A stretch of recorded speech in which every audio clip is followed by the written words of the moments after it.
All right, guys, greetings, hello, and salutations. And I want to welcome you all back to another episode of To Whom This May Concern, all things cannabis education, and a lot more other things too.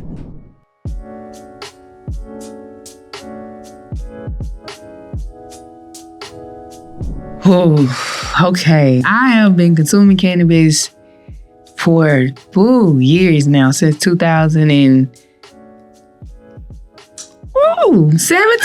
16, 14, 15, somewhere in those. But the thing was, I was not an advocate of cannabis at first because I would hang out with my homeboys. I grew up a tomboy, and so I would see them do it. And I see them, excuse my language, be like little crash dummies. And I was thinking it's the weed. And I was like, y'all some crash dummies. Like, if it weren't for me, y'all wouldn't know how to do anything. Right. And they used to try to convince me. I'm like, nah, I'm good on it until I went to college. It was a different ballgame. I know people say, you shouldn't be doing that, Kyle. You shouldn't be drinking either. That kill your brain cells too. But here we are. And so my personal connection is I was going through this time of transitioning.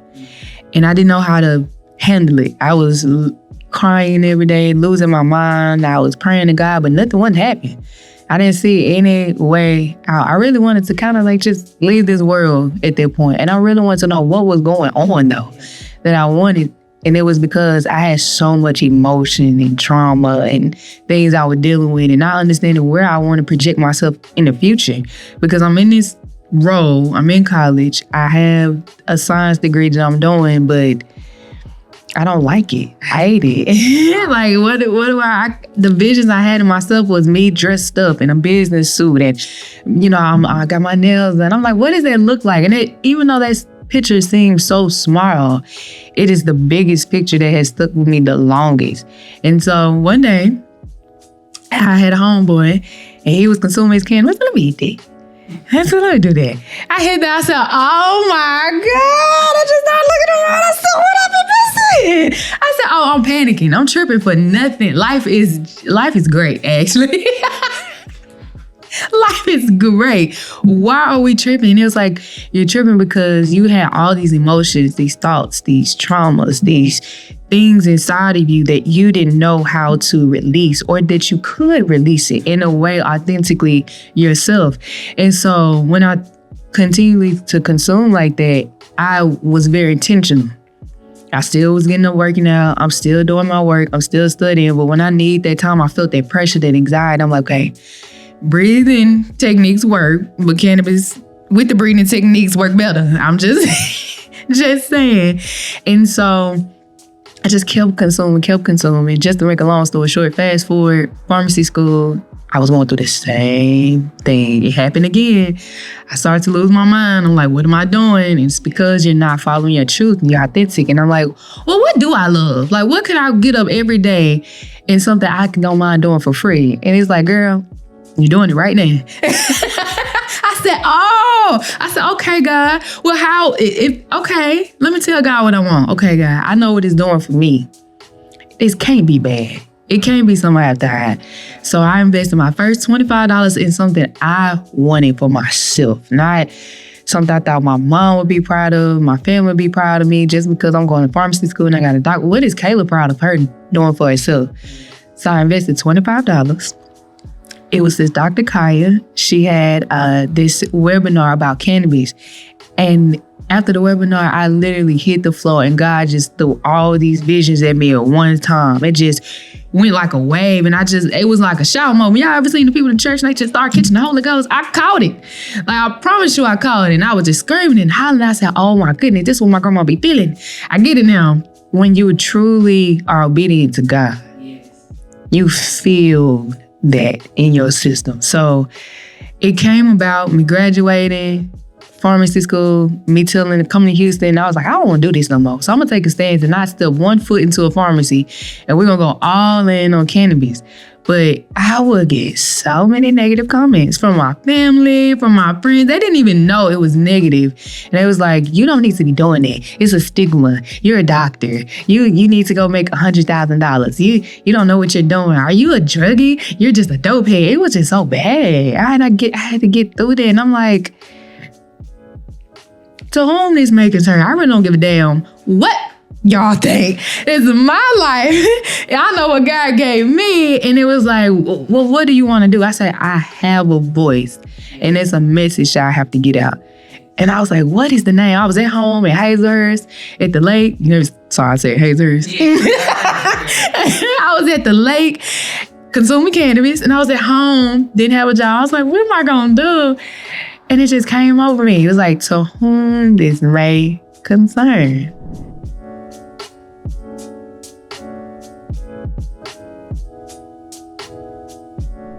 Because people should show up in this world authentically as themselves. That's why it's important to me. I feel that people should not feel any shame, any judgment, any hurt, anything that is not within who you are. You shouldn't have to portray anything else other than that.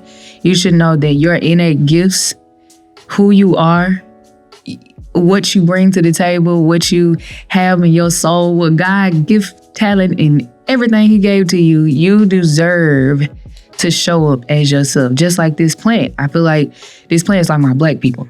You look at it, you look at us, you got this stigma already. I'm in this room full of the other color. And and they be looking, I come in my rings, my nails, and we just down the line and they staring at me and I'm staring at them. And I'm like, do I shrink in this moment or do I just show up as myself and be who I am and know that I'm not here to impress y'all. I'm doing God's work. So if I'm an extension and an expression of God, then I'm good. I'm good. So that's why it's so passionate to me.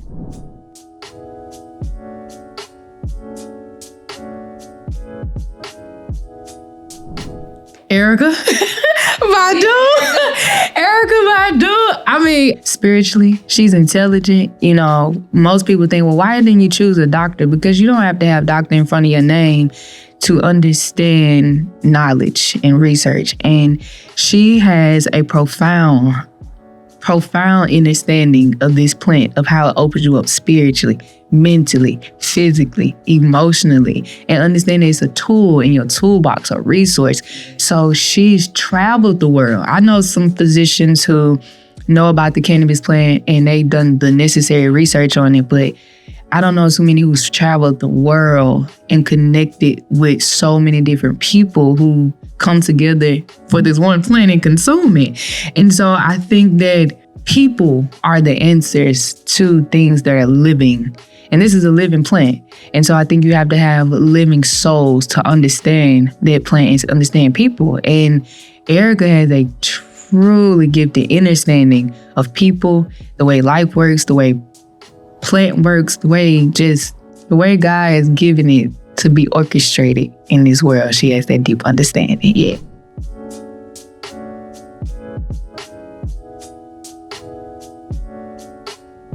Easy. It's all the plant.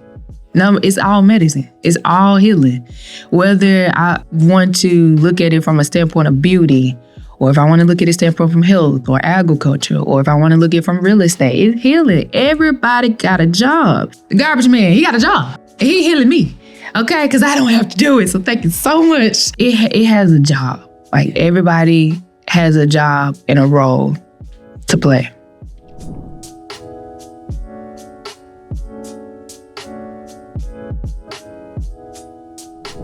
You're going to lose your brain cells. You're going to become a potato couch. You're dumb. You're lazy. You have no ambitions. You have no goals. You're dirty. Because clearly I ain't dirty. But I'm just saying, I want that out the window. Like, just like and I keep going back to my Black people. Like, y'all, we have to rise up. They can't tell us what we are anymore. Just like this plant can't tell you who you are. It opens up to who you are. It don't tell you what to do. It just opens you up to see a different aspect in this world. And so, no, we ain't couch potatoes. No, we are not dumb. No, we are not lazy. Yes, we run businesses. Yes, we are entrepreneurs. We are physicians. We are lawyers. We are doctors, singers, artists. We are everything, just like this plant.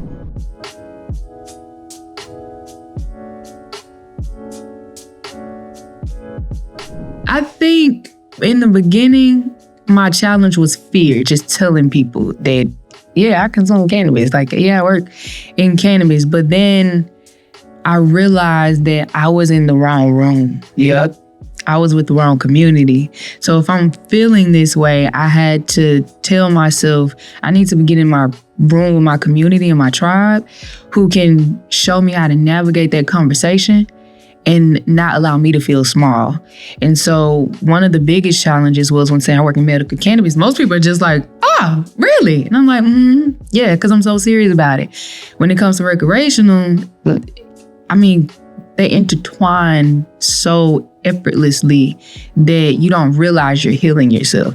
Most people say, well, I have to smoke every day before weed. Okay, that sounds like to me every 46 hours when you take acetaminophen and Tylenol, the same thing, like you taking a little toke here, you piece a little gummy there, it's the same thing every 46 hours, whatever you want, it is still medicine. So I think that's the beauty of this plant is that there is really no back and forth. More than anything, I can't say this. The struggle has been with the impurities of it. Where is it being grown? What's in it? Is it intoxicating? Some people take it and they have a negative reaction to it because not of the plant itself, but because of the other chemical properties in which a person can grow it, in which they infuse it with, make it grow faster, try to manipulate the plant. Those are the conversations in which I had because those are true. Those are true conversations, true things that happen that people start tweaking a little bit. And I'm like, I ain't never had that. But then I have to ask myself, what's the difference between what I consume? Because, back then, you don't know where it come from versus what somebody else is consuming. And it was always back to my intention. Like, what am I'm going to this person to get this for? And I never realized that, but there's a lot of things you don't realize until you ask yourself the questions.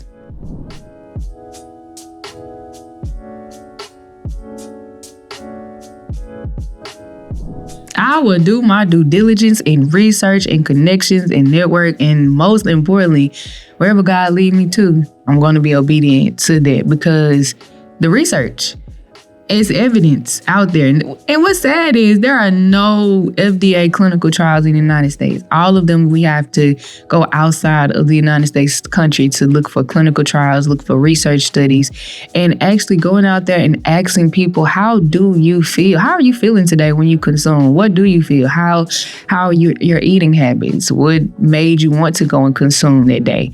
What were you feeling after you consumed that day? Do you feel like you have to take it, in and out? My job as a healer, as a professional, healthcare professional, is to ensure that I'm listening to y'all. Period, point blank. Because if I don't listen to y'all, then I'm going to give you what I think you should do. When I should be giving you what you should be guided to do and not just my recommendation. That's all we give here is recommendations.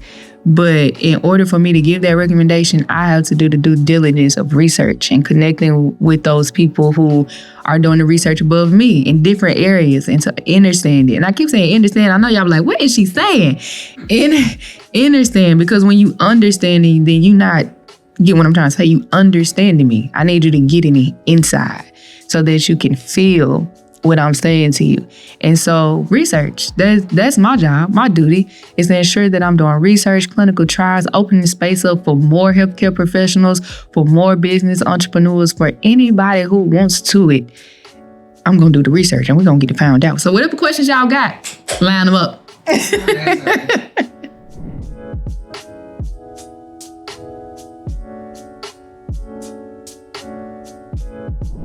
Oh, host events. Oh, I love the community. I love hosting events. I love bringing different people into one space and let's talk about it. What are your questions? What are your concerns? What are your comments? How do you want this to look? What do you want from this? Even if you don't want this, why? Why don't you want this? Tell me more details. And I think that maybe that is something in the industry that people don't know, that one, it ain't a lot of us. It's not a lot of Black people in this industry, but it is a $1 billion industry, 24.4 actually $1 billion industry.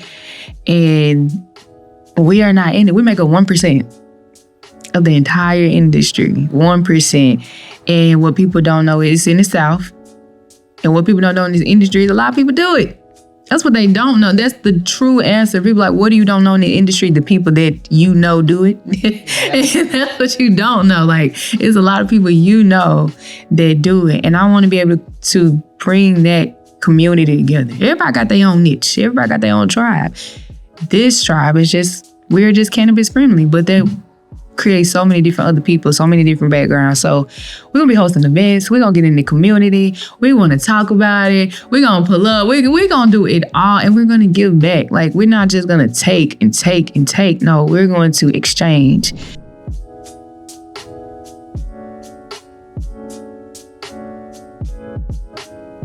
Oh, I think this is gonna be fully legal within 10 years.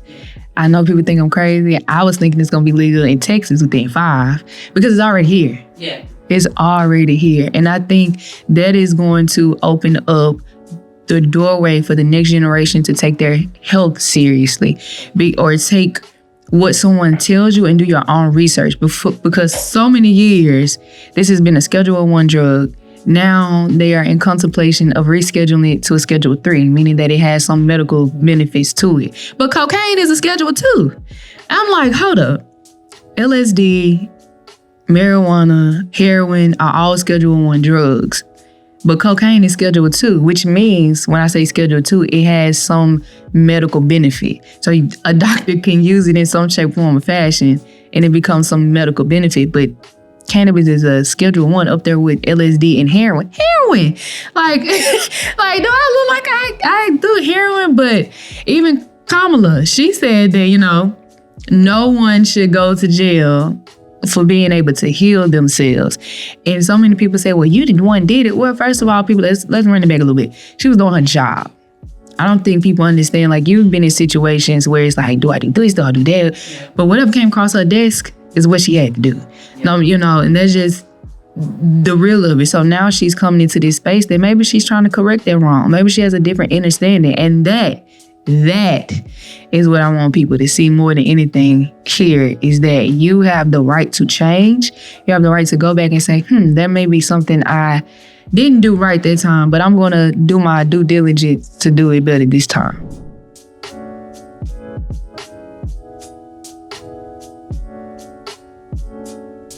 Ooh, everything.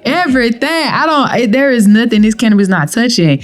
Beauty, real estate, spiritual, agricultural, food, traveling, business. This plant, because when you think about it, they're companies. Somebody got to run the company.